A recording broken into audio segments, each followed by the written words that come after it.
Mesdames et messieurs, bienvenue à RGTV. Je m'appelle Franklin Katunda.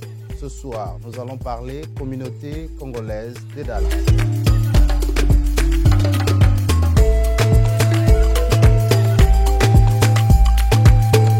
Nous avons dans le studio notre frère et il est là pour nous parler de ce qu'il est, qui il est, qu'est-ce qu'il va faire.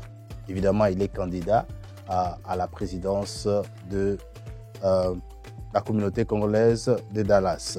Il s'appelle Monsieur Victor Pakou. Bonsoir. Bonsoir, M. Franklin. Bonsoir à tous les auditeurs qui ont eu le temps de nous suivre en ce moment. En tout cas, nous sommes contents de vous avoir au studio. Merci d'avoir répondu à notre invitation. Je sais qu'on a travaillé là-dessus pendant 2 semaines et ça portait fruit. Évidemment, surtout que votre endroit est très clair, très cool, paisible. J'ai aimé vraiment. J'ai aimé. Merci beaucoup, merci beaucoup. C'est du professionnalisme ici.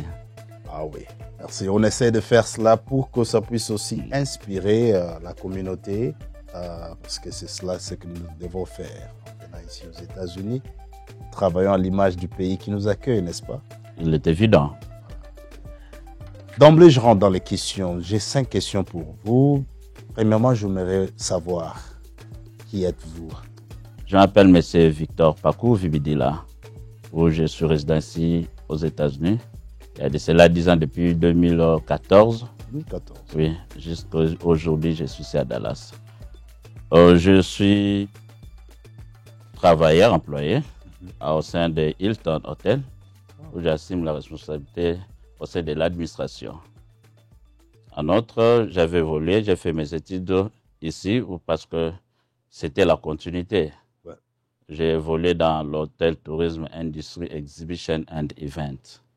Pourquoi ce choix? Parce que j'ai vite compris que ça pourrait seulement m'aider, non seulement moi-même, ça pourrait aussi aider ma communauté, ça pourrait aussi aider ma nation, que ce soit ici aux États-Unis où je vis ou au pays, la République démocratique du Congo.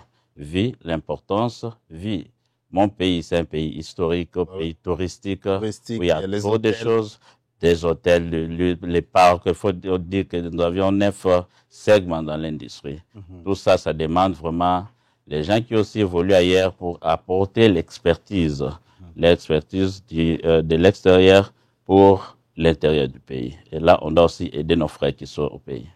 Depuis que vous êtes arrivé aux États-Unis, en 2014, n'est-ce pas? Oui, en 2014. 2014, nous sommes aujourd'hui en 2024, ça fait 10 ans. Y a-t-il quelque chose qui vous a beaucoup plus frappé? C'est que vous vous rappelez avoir fait pour l'autre Congolais, qui n'est pas nécessairement de votre famille ici à Dallas? Premièrement, je fais ce qu'on appelle la bonne action quotidienne. Je suis scout, chef de groupe. Ah, vous étiez scout? Oui. Très important. Donc, chaque jour, on nous a appris les principes qui disent que un bon scout, c'est celui qui fait les BAD, c'est-à-dire la bonne action du jour au jour. Ouais. C'est-à-dire, tu dois faire quelque chose de nouveau, non seulement à un membre de famille que tu connais, à quelqu'un d'autre, à tout citoyen. Juste une aide, service, ça, prévoir quelque chose de son côté. Et concrètement, quelle est la personne là que vous avez aidée ici aux États-Unis, dans le sens là? On a beaucoup aidé, on ne peut pas citer, on ne peut pas énumérer, j'ai aidé ceci, j'ai aidé telle personne. Mais on n'a peut-être pas besoin du nom, mais juste une circonstance où vous avez aidé quelqu'un. Si vous pouvez. J'ai visité les gens dans des prisons. Dans les prisons? Oui.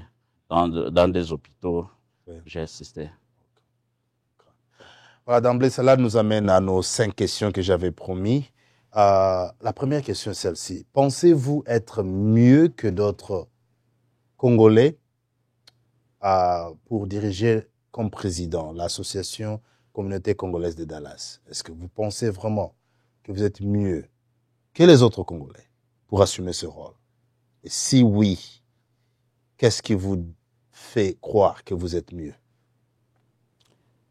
Merci pour cette question. À cette première question, je vais dire ceci. Vu mes ambitions, vu ma modestie, la façon que je sers les gens, ou la façon que je suis habitué, je suis en mesure et je serai en mesure de le faire. Après tout, nous avions assimilé les bénévolats partout. Les bénévolats, je dis, c'est-à-dire les services que nous avions faits, on prétendait aucun résultat. Nous l'avions fait pendant des années et des années, sans pour autant bénéficier de quelque chose. Et on a vite compris que notre communauté devait aussi avoir les représentants qui doivent assumer ce rôle de leadership. J'aimerais juste être un peu précis. Quand vous dites bénévolat, vous l'avez fait bénévolat au niveau de l'Église, au niveau d'une association charitable ou au niveau même de la communauté congolaise? Essayez un peu de nous donner quelques exemples. Merci, je l'ai fait au niveau de la communauté congolaise. Ah, ok, voilà. Et dans quel cadre vous aviez aidé? Donnez-nous un exemple. Oh, il y en a énorme. Ouais. De 2017, 2018, 2019, oui. J'étais membre au sein de la communauté. Et si vous voyez même ma carte, je suis au numéro 60.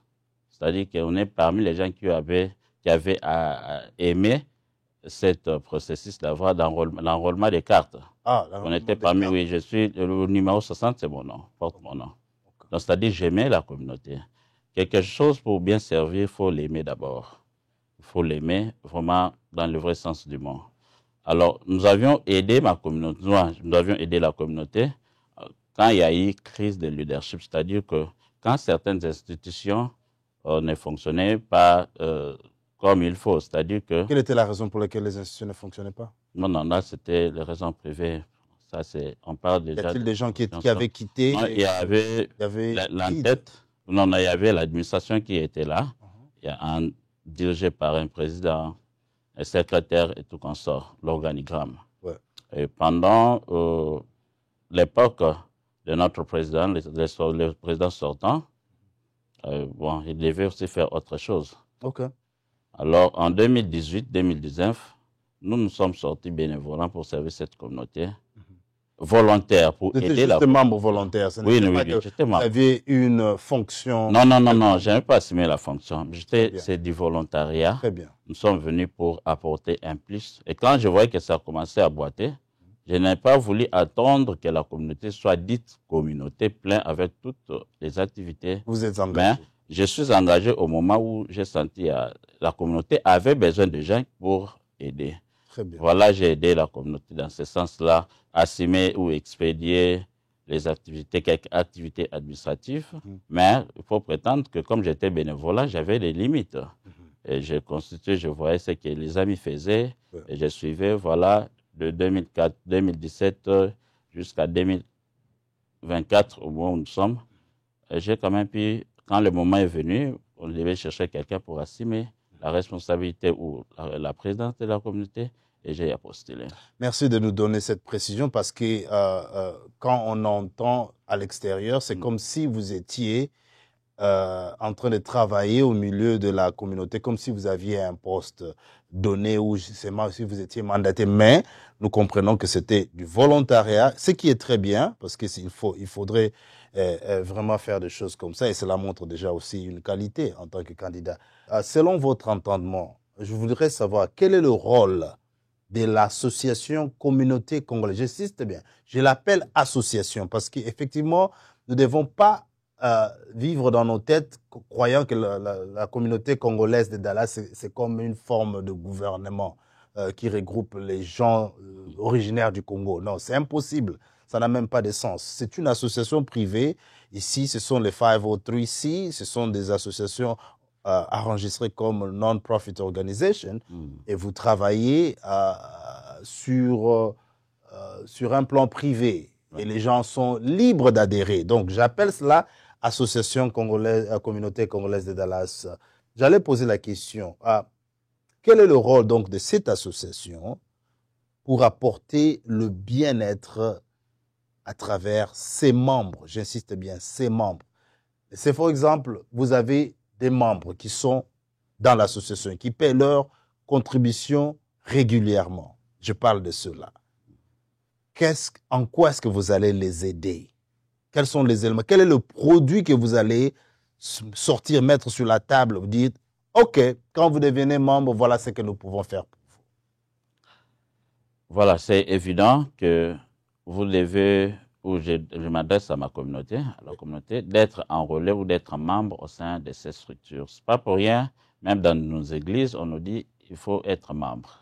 Donc, c'est-à-dire, quand on vous dit il faut être membre, évidemment, l'église doit chercher aussi à vous suivre. Au cas où vous avez un problème, il va faire la suivi. Il doit assister ses membres. Un Congolais qui contribue, qui est membre effectif au sein de la communauté, il a aussi droit à bénéficier à certains avantages. Au cas où il y a un problème qui ça lui vient, et la communauté aura l'obligation de suivre le membre. Vite ramassé, quelles sont ces priorités-là, ces services-là que vous pouvez offrir à vos membres? Les services sont énormes. Oui. On peut orienter aux gens dans des formations. Exemple, nous savons que nous avions les talents. Formation professionnelle, vous voulez dire? Formation professionnelle, oui. OK. Au lieu de dépendre de quelqu'un, tu peux aussi te dépendre de soi-même. Nous, en tant que communauté, nous savons que M. Franklin a un talent dans tel domaine, ce qui lui concerne. Nous allons chercher, nous, en tant que communauté, on peut chercher où on peut embaucher M. Franklin. Et puis, si vous pouvez aller dans un training ou de quelques temps après, on lui donne quelque chose au nom de la communauté, ça lui servira. Il peut y avoir un événement social event, il y en a beaucoup, des camps de mariage, collation de grades académiques, tout consort. Mais quand quelqu'un se présente, que je vais solliciter l'aide de la communauté, nous, en tant que communauté, nous ne manquerons pas de lui assister, d'apporter notre support à l'intéresser. Il y en a énorme propensité. Il peut tomber malade, et il vient au niveau de la communauté. On peut toujours porter le soutien. Entre autres, l'assurance, le programme d'assurance. Comment est-ce que vous allez vous organiser pour éduquer vos membres ou proposer à vos membres les assurances médicales et les assurances vie? Très important, parce que on sait que ça existe, il y en a à l'extérieur où on peut les acheter à un bon prix si c'est une association qui le fait. Dites-nous comment vous allez faire pour encourager vos membres à pouvoir s'acquérir de ces deux assurances-là. Vous savez, dans la ville où nous sommes, ou en Amérique, dans le continent où nous vivons, nous devons aussi s'adhérer, voir les principes, comment les continents évoluent, le pays évolue. Surtout dans ces Texas, parlons des Texas où on est, il est évident que vous soyez assuré.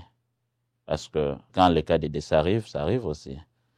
Nous allons récolter, au sein de la communauté, nous avons des agents qui aident aussi d'autres personnes pour avoir l'assurance vie, l'assurance maladie. Vous pouvez tomber malade pendant un temps. Et n'oubliez pas que ici, l'hôpital coûte trop cher aux États-Unis. Simple examen, la facture range déjà autour d'un montant quelconque qui demande peut-être faut se sacrifier avant de donner. Alors, parlons de cela, Monsieur Victor, je vais vous surprendre. Vous auriez sûrement deux types de membres. Il y a des membres qui se suffisent dans ce cadre-là. Ça veut dire qu'ils ont un travail où le travail est en train de leur assurer donc l'assurance santé et l'assurance vie. Ceux-là n'auront peut-être pas besoin de vous. Alors, nous parlons de certains membres qui viennent d'arriver au pays, qui sont nouveaux. Ils ne parlent même pas encore bien l'anglais et ils travaillent dans le entry job. Ils ont commencé juste il n'y a pas longtemps.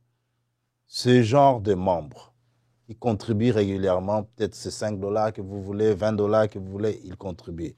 Comment allez-vous les aider à avoir l'assurance santé ou l'assurance vie? Pour chuter à cette question, j'aurais dit ceci. Premièrement, ce que nous concevons, nous aurons une école de langue. Quand on parle de l'intégration, nous allons commencer par apprendre nos venants la langue anglaise. C'est-à-dire, nous allons focus sur 4 aspects. Nous allons focus d'abord dans les cours study, static skills, reading, writing, listening, conversation.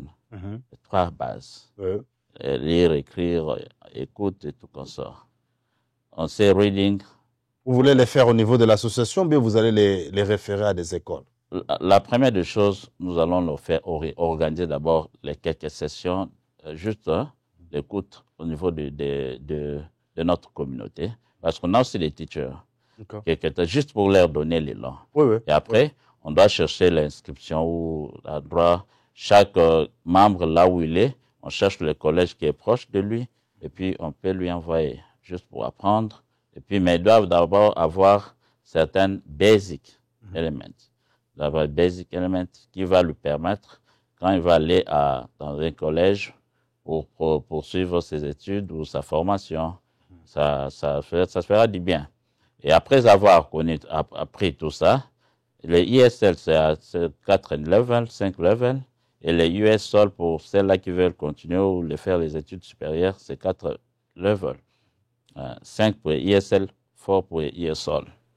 Alors, de là, si le venant ou le nouveau venant a déjà la maîtrise des studying skills, reading, writing, listening and conversation, s'il a les temps là, il pourrait déjà apprendre un métier pour continuer. Mais pour ce qui concerne l'assurance, je suis très précis sur l'assurance. Voilà. Oui, il y a aussi l'État qui assure, surtout pour les gens là qui viennent. Mais question d'avoir une information.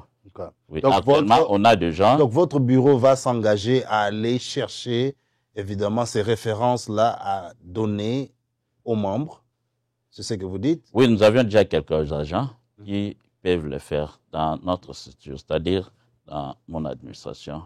Ils peuvent s'engager pour aider le nouveau venu. Vous n'avez pas l'assurance, puis... Ce sont des agents assureurs? Assureurs, oui. OK.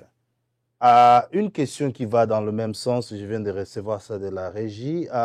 Quelles sont les 3 priorités spécifiques? Là, j'ai posé, ce sont des questions qui venaient de moi. Oui. Nous voulons vous entendre, vous. Quelles sont les 3 priorités spécifiques que vous souhaitez aborder dès le début de votre mandat? Parce que vous avez que 3 ans. Considérant cela, quelles sont les 3 priorités?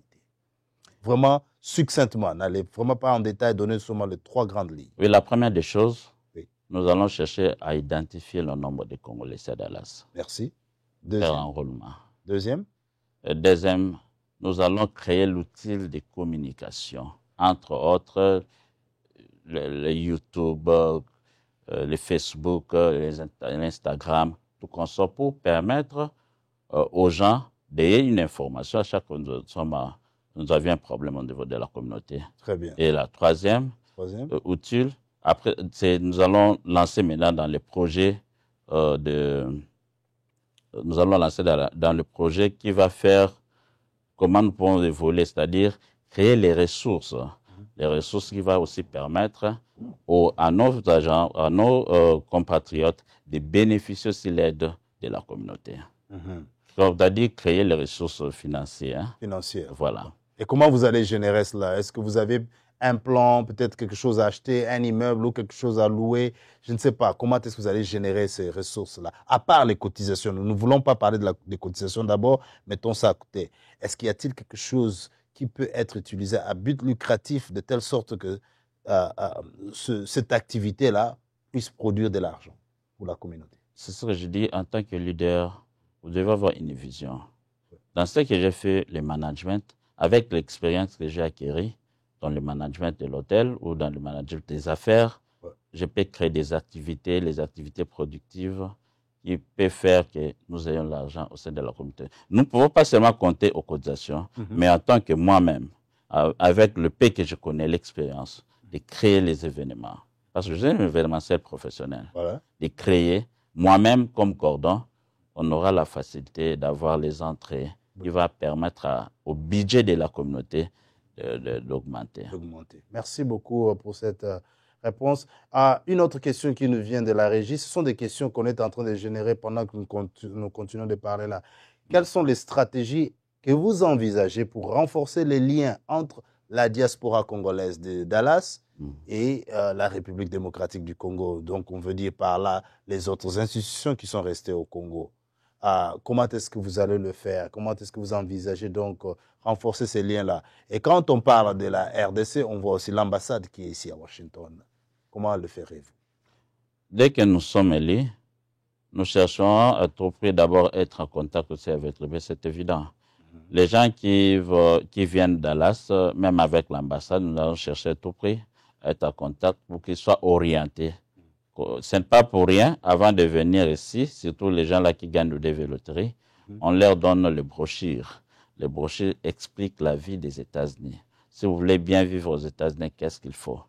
Alors, nous serons dans une obligation d'être en contact, de connaître les gens qui viennent ici et d'être en contact avec l'immigration pour connaître le nombre de Congolais qui arrivent ici et puis comment faire leur suivi. Parce que dans ces pays, vous devez être suivi, vous devez être orienté pour bénéficier aussi, voir le bon fruit de ces pays. Vous devez être orienté. Est-ce que nous sommes d'accord qu'on ne peut pas aussi faire le suivi de tout le monde et qu'on ne peut que le faire pour les membres qui sont effectivement membres effectifs de la communauté congolaise comme association? C'est ce que je dis, pour bénéficier dans tous ces avantages, vous devez vous enrôler comme membre. Vous devez être un membre. Ça va nous permettre à vous suivre comme il faut. Okay. Parce que lorsque vous êtes déconnecté, vous savez, on a les difficultés. Il y a d'autres personnes qui n'aiment même pas savoir que je suis congolais. Ouais. Et même pour aller trouver l'emploi, il va dire non, est-ce que dans ces lieux-là, il y a les Congolais? Même dans l'église, il ne veut pas se présenter dans les lieux de leurs frères. Oui, mais évidemment, la communauté, tout le monde n'est pas, comme je disais au début, c'est une association fait privée, c'est une organisation non gouvernementale, et les gens sont libres d'y adhérer. S'ils ne veulent pas adhérer aussi, ce n'est pas grave. Le problème, la différence, c'est que ceux qui adhèrent auront effectivement des services. Ceux qui n'adhèrent pas n'auront pas aussi de services. Et c'est là où je vous pose la question en tant que président et votre administration qui viendra. Serez-vous capable d'être strict lorsque quelqu'un n'est pas membre, il n'est pas en mesure de recevoir votre service? Est-ce que vous serez en mesure de rester ferme là-dessus? Je ne peux pas laisser cette question me passer comme ça parce que c'est là où on voit toujours des problèmes. Nous racontons, on se retrouve dans des difficultés de fois. Oui. Vous savez, il y a ces gens-là qui ont souvent des problèmes. On peut le voir décédé à la maison parce qu'il est seul. Il y a des problèmes. Il a été enclavé dans un GL quelque part. On ne sait plus le retrouver. Il est où? On le cherche. Et ils se disent que je n'ai pas de membre de famille. Mais quand les faits se présentent, on cherche d'abord à atteindre. Dès qu'on voit ces documents, on voit qu'il est congolais. On cherche à voir qui sont les autorités de cette communauté pour l'informer. Ce sont les difficultés que nous racontons. Vous savez, avec l'expérience que nous avions fait en tant que bénévolat dans cette communauté, ce sont des cas que nous avions ramassés. On a vraiment retrouvé, ça nous met en défi. Mais le fait qu'un peuple congolais, nous, on a toujours été accueillants, très cool avec les gens. Même si quelque chose, on voit que ça ne peut pas se passer chez nous, mais nous le faisons avec enthousiasme. C'est parce qu'on a l'amour. Et nous le faisons avec amour. Vous voyez, depuis lors, vous n'avez jamais entendu qu'on a jeté un Congolais quelque part ou il l'a abandonné, non. Même s'il ne veut pas assister aux activités de la communauté, mais nous cherchons à faire ce qui est dénommé de clause de trou, voilà. D'aider, s'il s'agit d'aider, et puis d'apporter notre assistance financièrement, physiquement, surtout. Bon, nous espérons qu'avec votre côté éducationnel, parce que vous aurez aussi l'aspect éducationnel de votre activité, que vous aviez dit que vous aurez les social media, vous aurez donc la technologie digitale. Oui. Nous espérons que ça va vous aider effectivement à éduquer la population, même ceux qui sont membres et ceux qui ne le sont pas, sur le bienfait d'être membre de la communauté congolaise, n'est-ce pas? Il y a une différence, il y a une petite nuance, on peut faire ça. Nous n'encourageons pas les gens de ne pas... Non, je dis effectivement de les encourager de devenir membres. On les encourage à devenir membres pour bénéficier tout consort. Mais nous n'encourageons pas, vous êtes Congolais, vous vous limitez quelque part, vous ne voulez pas assister vos frères vous ne voulez pas vous voir avec vos frères. Ça, on n'est pas d'accord. So, vous serez aussi, difficulté que nous avions. Vous serez aussi en mesure de le dire directement à l'audience que si vous voulez être aidé, faites un pas, joignez-nous, n'est-ce pas? Évidemment. Parce que c'est cela, effectivement, le leadership. Si vous ne le faites pas, évidemment, nous aurons donc cette léthargie-là et personne n'aurait dit quelque chose. Et quand la même personne tombe malade, finalement, c'est peut-être pas lui qui va vous contacter, c'est d'autres personnes qui vont se rendre compte qu'il s'est isolé, il est malade, il est mourant. Alors, ces personnes-là contactent maintenant votre leadership en sa faveur. Donc, ce que j'essaie de poser comme question ou vous posez comme problème, c'est le côté éducationnel de ce que la communauté va commencer aussi à faire pour qu'elle soit efficace. Et en outre, nous allons aussi créer l'atmosphère d'apprentissage, c'est-à-dire quoi? Nous allons chercher à être en contact avec les autorités de ces pays, surtout dans les cas de formation, avec la police, tout consort, organiser les séminaires.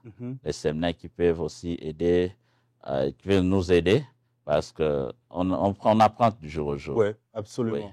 On doit leur poser certaines questions. Ouais. Pourquoi nous, les immigrants, on a toujours été victimes, tout quoi. Ouais. Ça va aussi nous permettre de nous donner, de nous fournir des informations capables. C'est comme sur les informations sur le DUI.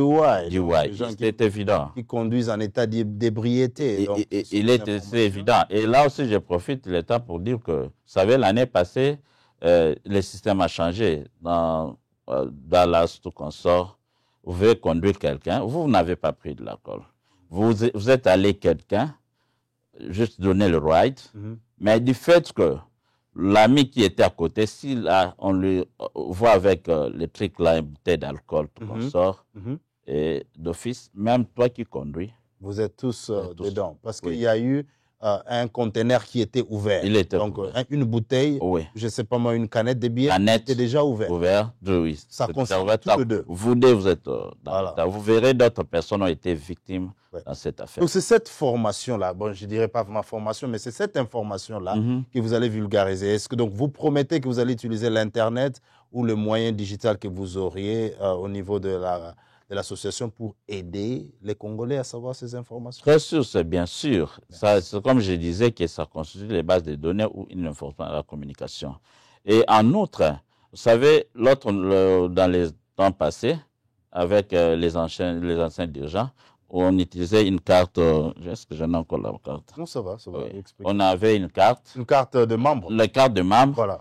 Qui était, comme vous le savez, mais peut-être avec mon gouvernement, à ce que nous allons faire, nous allons utiliser le système biométrique. C'est-à-dire que nous allons retrouver toutes les bases de nos données, même si quelqu'un, on a la facilité d'un pays, il a perdu sa carte, mais avec ce qu'on aura, on peut retrouver facilement ses coordonnées. Évidemment, évidemment. Monsieur Victor Pakou, nous sommes très contents de vous recevoir dans notre studio. Évidemment, c'est dans le cadre de la préparation ou les préparatifs donc, aux élections présidentielles qui vont se faire ici à Dallas, dans la région donc, de Dallas et Fort Worth.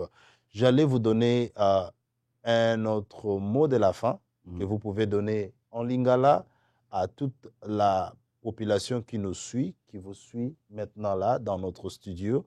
Ils vous reverront encore. Les urnes, c'est quoi? C'est le 7 décembre, n'est-ce pas? Le 7 décembre. Le 7 décembre, donc, mesdames et messieurs, vous irez pour voter et les communiqués officiels que la communauté a déjà publiés et nous allons vous fournir cela à travers notre émission ici. Vous allez voir cela tout de suite.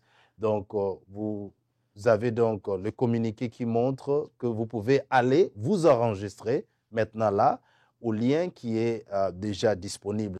C'est là où vous allez vous enregistrer et puis vous aurez toutes les informations que vous devez mettre là-dedans.